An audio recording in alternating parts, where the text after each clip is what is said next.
Hey, everybody. Welcome to another episode of Carlton People. We are flocking with episodes at the moment. Today, you're going to meet Mark. I'm going to meet Mark. Mark, hello. Hey man, how's it going? I'm good, man. I'm good. It's a good time to be talking to Carlton People again, I think.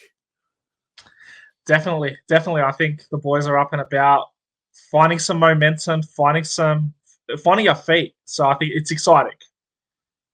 Absolutely. Well, we start this the same way, and everyone's got such a beautiful, unique story, but also there are a lot of similarities. So, how in the world did you become a Carlton supporter? I've actually been excited for this question, Tez. Not by choice, like a lot of us, not by choice. So my dad originally migrated from Lebanon to Australia, and when he came from Lebanon, obviously their number one sport over there is soccer or volleyball. So he knew nothing about AFL. But then, funny enough, and he's told me this story about 100 times, he actually used to date a Carlton legend's sister, which Wow. obviously I won't say it on air for privacy reason, but I'm happy to tell you off air.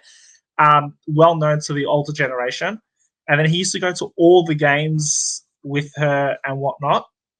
And that's how it pretty much started for my dad. And then he became a nurse at the St. Vincent Hospital, where he actually delivered one of the babies of Stephen Kernahan. Wow. So, and then he ran a few cafes where all the Carlton players used to go after a win, after they play, whatnot. And obviously back then it was our glory day, so we were on top of the mountain. And back then, my dad didn't really know too much. Whenever he sees the crowd stand, he'll stand. Whenever he sees the crowd yell, he'll yell. Typical Lebo. Um, but that's how it pretty much started. And then I remember in 2002, around 2002, 2003, when we were towards the bottom, we used to have a milk bar in Preston. That's where Anthony Rocker used to come. And I remember one day Anthony Rocker came up to me and he said, if you become a Collingwood supporter, you can run out with the players of the MCG. I'll give you a signed Guernsey by all the Collingwood boys. And one day he actually brought a Collingwood Guernsey into the shop. And back then, Carlton were getting flogged by, I reckon, a good 70, 80 points every game. It was worse than the Bolton days. Wow. And Collingwood were playing grand finals and whatever. I looked at the Guernsey and I'm like, you know what? This seems pretty cool. But I actually threw it back at him. And mind you, back then I reckon, 7 or 8 years old. And from there, Carlton has just been, in my DNA.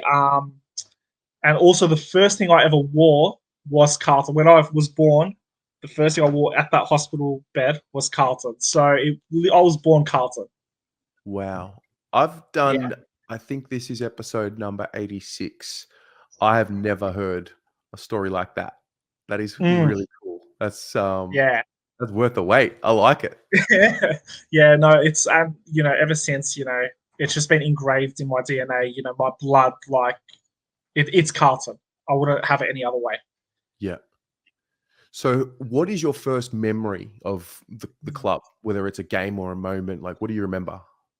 Probably 1999. Yep. I was only 4 years old then. And back then, I didn't know too much about footy, but, I knew the players. I knew the players that were playing. Kuda, Steven Silvani. I knew all those, that core group. And I remember we were against all odds to make it to the grand final that year. Essendon were unbelievable that year. And I remember we were playing that game, and back then, for those that will remember, the games weren't really shown on telly. They were always on delay. It was all radio stuff. And my dad was in the shower then, and I was playing with one of my toys in the showers or near the shower. And I remember the siren went, and my dad threw the radio up in the ceiling, and everything broke. And I ran around the house looking for my mum, saying, "Dad's gone crazy." And it was from there I just remember that whether Carlton win or lose, it dictates our mood for the whole week. Mate, we're sick puppies, aren't we? We are. I don't know what's wrong with us, man. I don't know what's wrong with us. Yeah.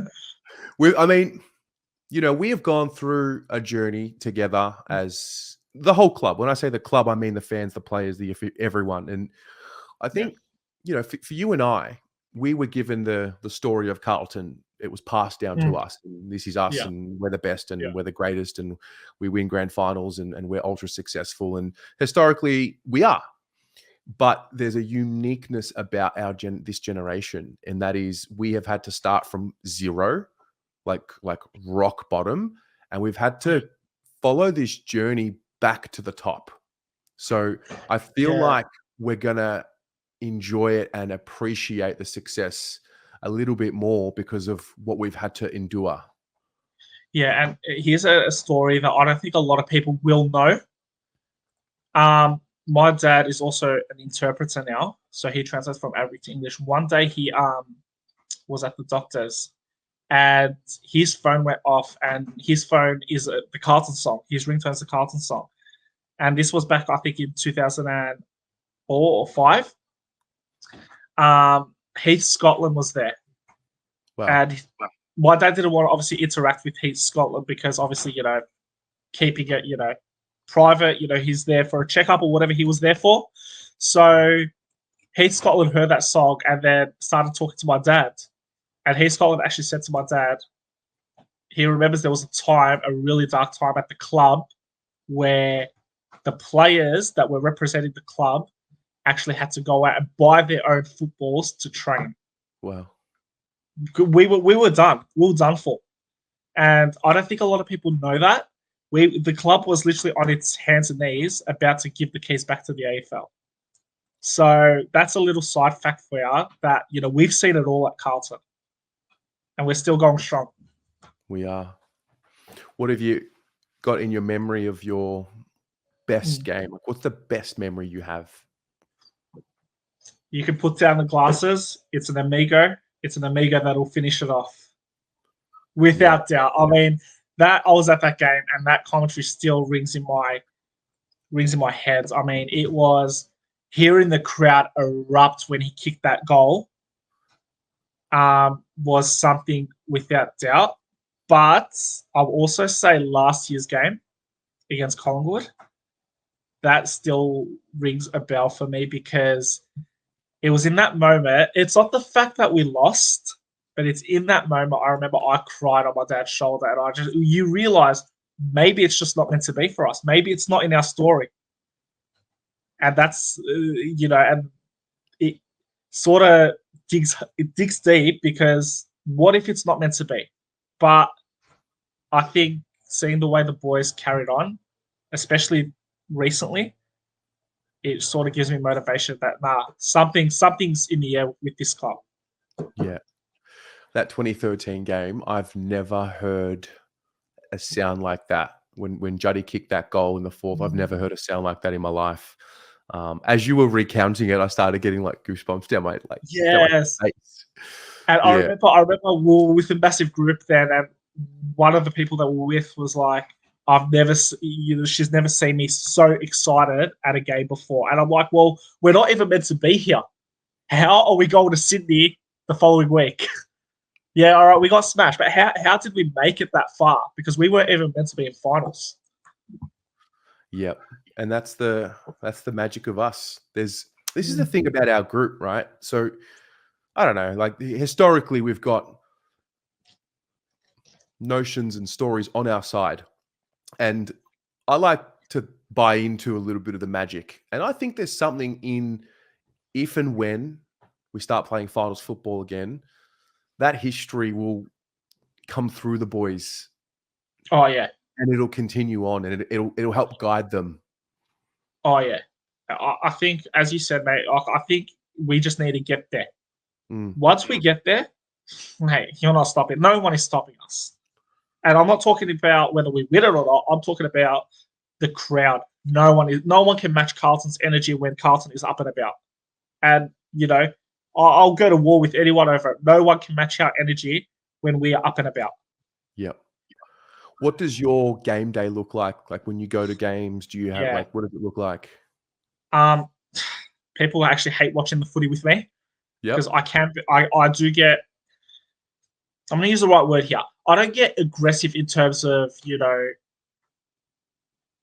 starting fights or anything, but I'm loud, like I'm passionate, and I love my boys to death, mate. Like if a decision goes against us, or if our boys are having an off day, I'm distraught. Not distraught that we're going to lose or whatever, but more so for them because they put their heart on the line every single week wearing that jumper, and I still believe our Guernsey is the most powerful Guernsey in the AFL, without a doubt, because there's just something about that Guernsey. It's not the typical sash or stripes or hoops. It's unique. Yeah. It's very unique. It's very powerful. And whenever I see the boys run out on the field, a part of me just gets fired. I want to run out there with them. I want to go to war with them. I see them in a fight. I want to jump in there with them. When they're, losing, when they're getting smashed by 80 points, I want to be out there with them because we're all in this together. No, it's so true. It is a power. It's an emblem. That's what it is. It's an actual emblem. There's a story with it. I think it stands out with above any of the club logos. Like there's mascots, there's sashes for Essendon and Richmond, but we've got this. Yeah, this powerful. It's a thing. There's something behind it. And how powerful is it every time you see Charlie Curnow just go, like, lift up that emblem? How powerful is it? You can't tell me you don't get goosebumps. Nah. Because it's amazing. It's sore for sore eyes, man. Yeah. This group, what have you made of this group? We went to the draft and we rebuilt 2015 draft. It kind of started, Cripps and Doc were already at the club, and Ed Curnow and these types. Then we go and get Wiedering, Harry and Charlie, and then we start the journey. Like, what have you made of the group from back then and until where they are right now? Look, I definitely think they've come a long way. They've matured a lot. But I guess the time is now, isn't it? If it's not now, then when is it? Like, let's put it brutally. If it's not now, when is the time going to be? When are they going to actually have the ultimate success? And bottom line is, that core group that you mentioned, that draft era, they're not getting any younger. They're getting older. The only one you could probably excuse is Sam Walsh, because he's still got a fair bit left in him. But I think, no, look, I honestly think this core group is there. We're there, okay? Yes, all right, we had a little hit in the road. That's fine. It happens to the best clubs. But I do think this group will be the team that takes us to the promised land. Yeah. Which of the younger players do you watch now and think, like he's going to be a real force for us in the future? See, the thing is, we haven't really seen much of him, but I think Jackson Binns is not only a force. I see enough there to say a future leader. Oh, wow. I love that. Whether captain or not, that I don't think he'll be captain just because you've got the Sam Walsh there. But I can see him being a future leader for this club and a leader for a long period of time. And in a way, I'm glad they have not played him yet, because I'd rather them take their time, develop him properly, and then when he's ready, when the time is right, unleash him. I'm glad you said that, because if you look at what we did at the start of this build, the kids that we drafted, it was kind of like, we're going to the draft, we're rebuilding, and the kids that come in, you're straight in because there's no better experience than the AFL. That was the theory. Yeah. And you look at Dow, Fisher, Petrevsky, Seaton, obviously not with us anymore, Lockie O'Brien, these types. Sam Walsh was straight in as well. Wiedering was straight in as well. Charlie got in pretty early. Harry was a bit injured with his back early. But you look at that and how that worked out for us. And then you look at the last few years where, you've got Brodie Kemp. You've got these other youngsters. Like, we don't need to throw them straight in. And I'm with you. I like, there's something about getting a draftee to go through a bit of a development phase in the first few years before playing games, so they can really learn to appreciate the build to playing an AFL game. Yeah. And I think it serves us a lot better now. I mean, maybe it's because the group was so young back then and we had too many youngsters and not enough experienced leaders on the list.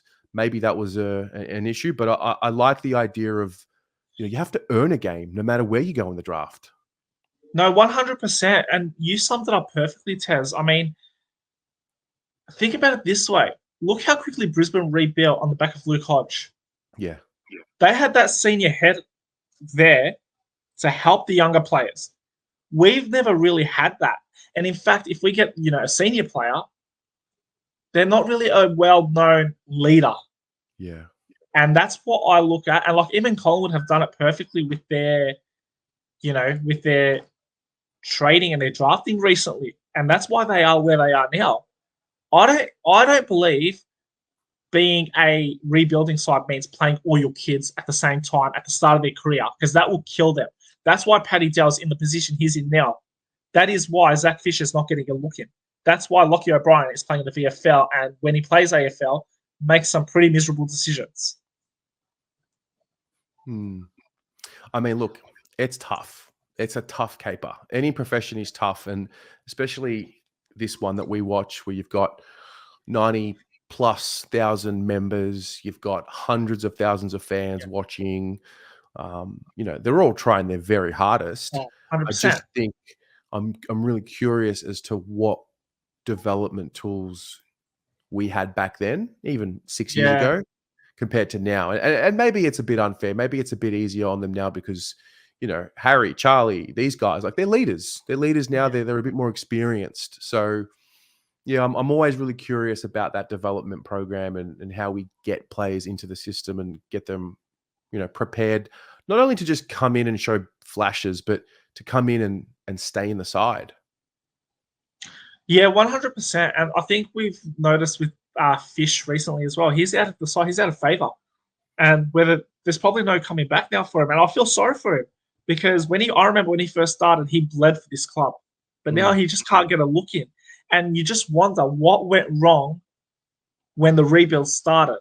Was it the coaches? Was it the list management? Was it the development coaches? What was it? Well, I guess that's not an answer we'll ever know.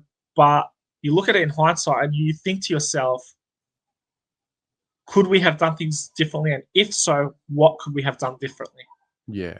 Well, I mean, much like the players, I think the club had to learn how to rebuild because let's be honest, it's not something we've ever done. Like we've been traditionally used to, if you are starting to fall down the ladder, you just go and buy what you need. Yeah. And the rules changed. And whether we like it or not, whether we want to hear this or not as fans, the club had to learn how to rebuild and how to build a list properly. Yeah. No shortcuts, Oh, 100%. And look, in a way, I am so happy that we picked up Michael Voss rather than a Ross Lyon or Alistair Clarkson. Alistair Clarkson has been out of the game for how many weeks now? Imagine paying all that money for another coach and it gets you nowhere. And Ross Lyon the same. Like, I'm not a fan of Ross Lyon personally. And each to their own, I'm not. So I'm really happy we went through the process. We've done it the right way. We got Brian Cook on board. And then we went out and got Bossy. And I feel like they are finally starting to learn. And now it's just putting the missing pieces together. Yeah, I'm with you on that. Moving forward, this group, I like to ask everyone this question towards the end. I'm hoping to avoid this question. Which year are we going to lift the cup up? What's it going to be? Yeah, I was actually prepared for this question before I came on. Why not next year? Why not? Why can't it be us? If you don't hope, well, what do you have? Why can't it be us next year? Why can't Vossi be the one alongside Cripper lifting that cup next year? Tell me that. Because the way I look at it is Vossi he's got the players there, right? I feel like we're going to do a Western Bulldogs. And I think we're going to win it from 6th or 7th. I think we're going to do it the hard way. Inshallah, bro. Inshallah, man, because Carlton, we only do things the hard way, don't we? Yeah. We don't like easy. How you know, the idea of going to, I mean, we've been to an elimination final, we've been to a couple. The idea of playing in a prelim and let alone a granny, bro, like the idea of it is so beyond anything I can picture in my mind. It's going to be so special because we've ridden the wave. We've ridden it together, and we've been bound by the journey. Yeah. And we as a football club have seen it all, haven't we? Mm. We've seen the darkest days. And if Yep. the newer generation think the Brendan Bolton days were dark, seeing what we went through in 2022 and 2023, that was torture. Mm. And I was old enough to remember those days. And that was hard to watch. Yeah. All right. We were getting smashed by 80 points every week. Early 2000s, 2002, Yeah. 2003. Yeah, we were getting absolutely smashed. And I'll never forget those days. So we've experienced it, we've seen it. But when we get together, the bond that we're all going to share on Lygon Street that day, the last Saturday in September, everyone to Lygon Street, mate. Everyone. I'm looking forward to it, man. Well, Mark, listen, it's been a pleasure to have you, man. Thank you so much for giving up your time, and it's been great to have connected with you on the journey of the channel, and just look forward to, riding this wave, this upward wave with everyone. No, thanks, man. Thanks for having me, and I love the work that you do. Keep it up, bro. Will do, brother. Go Blues. Go Blues. Go the Baggers.